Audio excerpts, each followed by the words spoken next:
Stage Manager is a super handy Windows manager for macOS. Recently, many users have reported that the Stage Manager is not showing up in the control center on their Macs. If this Windows manager is also missing from your Mac's control center, I have got you covered with a quick fix. That said, let's get started.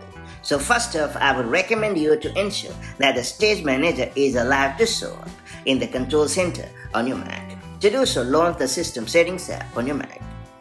Then select the desktop and dock option in the left sidebar.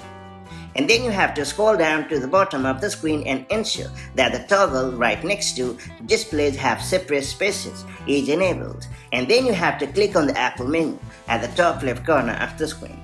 And then you have to choose the restart option. And once your Mac has restarted, click on the control center icon at the top right corner of the screen and then check if the Stage Manager has started to show up. If the icon has finally appeared, you are good to go. However, if the Stage Manager continues to be absent from the control center on your Mac, I would recommend you to update your device because there is a high chance that the problem could be due to a macOS bug. So to update your Mac, you have to navigate to the Apple menu at the top left corner of the screen and then choose the System Settings option. And then you have to choose the General option. After that, click on the Software Update option. Now make sure to allow your Mac to check for the update.